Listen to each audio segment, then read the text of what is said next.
Can a piercing heal you? Can you get some piercing in your ear and cure a medical condition magically through the power of piercing?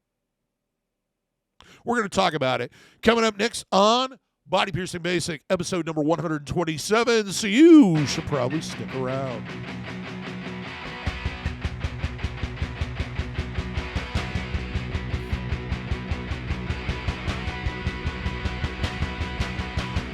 For those who are new here, first off, welcome to the channel. Hope you're enjoying the videos. Hope you're finding them helpful. If this is your first time here and you don't know who I am, I'll let you know. My name is DaVo. I'm a professional body piercer and have been since 1994. I own and operate the Axiom Body Piercing Studio, located right here in Des Moines, Iowa, inside Skin Kitchen Tattoo. Today, we're going to talk about 4 piercings that are attributed to fixing you and making your life better.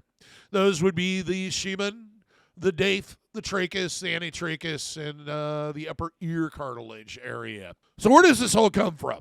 Well, the first I ever heard of it was I had a client come in probably in the early 2000s and said, hey, I want to get my Daith pierced.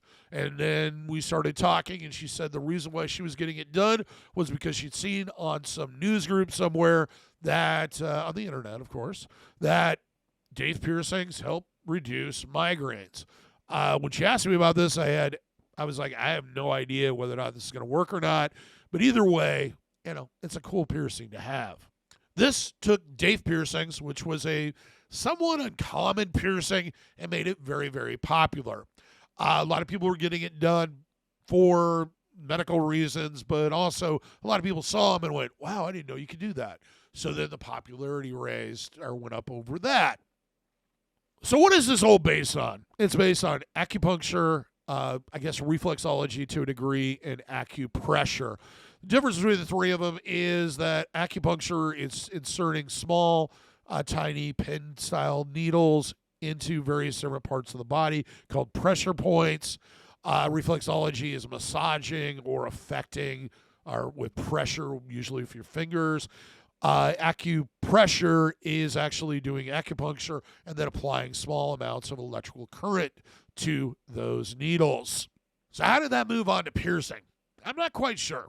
A lot of this comes down to a lot of research that's been done on the vagus nerve, which is the longest nerve in the body, going from the brain stem all the way down into your colons. It has a lot of control over things that you can't control or that are automatic, like breathing, your heart rate, your heart condition, sneezing, coughing, swallowing, your digestive tract, all that fun stuff that you don't have to think about and do every day. Your body just kind of takes care of it. That can all be attributed to the vagus nerve. Now, it does have control over a large portion of the body in various different ways and does affect how those things work. So there's been a lot of study or research done to try to figure out ways of stimulating this to cure problems that people have that cannot be solved through just medication or even surgery. For example, the vagus nerve stimulator is a medical device that I believe they insert it in the chest.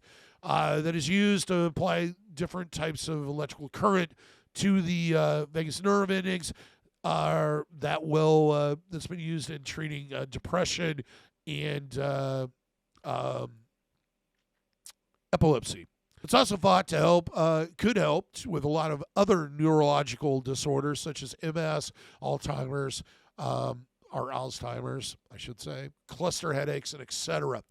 Now, the vagus nerve, yes, it comes kind of up to that root. That's why the ear is so important in all of this. But you got to keep in mind that a piercing is not going to stimulate the area the same way, not as acupuncture, as acupressure would, or this vagus nerve stimulator.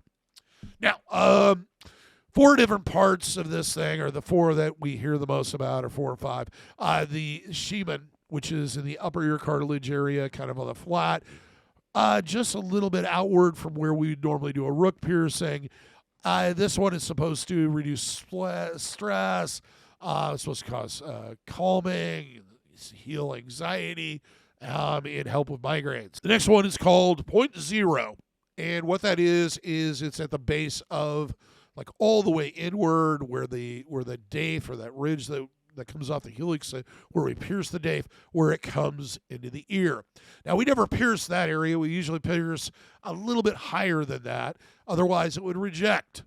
But this one is supposed to cause calming and grounding, and somehow has been attributed to fixing migraines. The next one is the tranquilizer, which is actually the bottom of your trachea. Causes relaxation and calming, I guess, right? The last one is kind of 4 different spots that I've heard attribute to weight loss and quitting smoking. That's upper ear cartilage piercings, antitrachus, and the nape.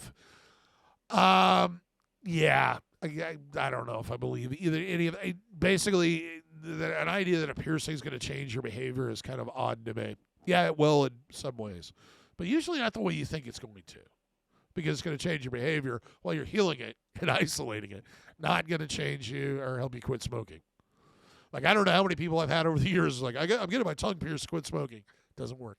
Doesn't work, kids. Or I'm quitting, or I'm trying to cut down and diet. Somebody get my tongue pierced. Doesn't work. Doesn't work, kids. So, before we get on further, if you like the video, give me a thumbs up. Let me know that you like it, because we like it when you like it. If you haven't subscribed, please subscribe. Hit that notification bell so you're notified every single time we post something. Well, and let's talk about whether or not the piercing is going to have the same effect as acupuncture would or acupressure. And that kind of comes down to the base, or even reflexology. What's happening when they apply this on a scientific level is your body is, by inflicting pain, your body's nerve endings are stimulated. They produce what is kind of pain-killing endorphins, also possibly a little bit of adrenaline, which can create this kind of euphoric state. This is caused by massages, too, and cupping, and various other things that aren't technically Western medicine. But it can help with pain control. It can change kind of how you feel in your mental state. With a piercing, you're going to have that effect initially, right off the bat, when it's done. After that, I guess if you bump it, you're going to feel pain, but you're not going to feel pain 2-3 years into the piercing being in you. You might have a little bit of discomfort if you sleep on it wrong, but beyond that, it's not going to have that effect of inducing endorphins or creating this euphoric state. In other words, unless you keep getting it pierced over and over and over again, you're not going to create that effect. The other thing is with acupressure, you're basically applying electricity to it, which is something I would not advise doing to a piercing. It's probably going to create tissue damage, possibly burn, damaged jewelry, all kinds of other things. The other thing is usually most metals that we use are not very conductive to a degree. It's just not something I advise doing in the least bit. Now let's talk about what really probably is going on here, and that's a placebo effect. Now, people kind of look at this as a negative thing, but the reality is it's a very positive thing. If you believe something's going to work, there's a possibility that it will work. Now, if that changes your life, reduces the amount of migraines you have because you believe that if you have this piercing, it's going to do that, I see that as a very positive thing. It isn't that we're fooling you or tricking you. It's basically you're tricking yourself. You're capable of having this positive thought, this positive energy, and if having a piercing just increases that ability, then more power to you, especially if it's going to help things and make you feel better. If you like merch, you like t-shirts, you like swag, check out our merch store. The link is in the description. Now, in conclusion, there's no scientific proof that any of this works. I basically avoid piercers that claim that they're going to cure you. That's just quackery, in my opinion. I'm very uncomfortable with people that do that. They should, when you ask them, they should discuss the pros and cons of this. They should talk to you about their own experience and the experience of their clients, whether or not they've seen positive results, negative results, or whether or not they believe it's going to work at all. They should have kind of a discussion like the one I just had with you. Piercings are designed to enhance stimulation, and they can increase the stimulation in certain areas, and beauty. They're to improve your existence, either through enhancing the beauty of your body or reclaiming it, or in some cases, kind of creating a more sensitive area. Like, for example, nipple piercings. With some people, they will see an increase in sensitivity. They will also see that area grow a little bit. So, and various different genital piercings will do the same thing.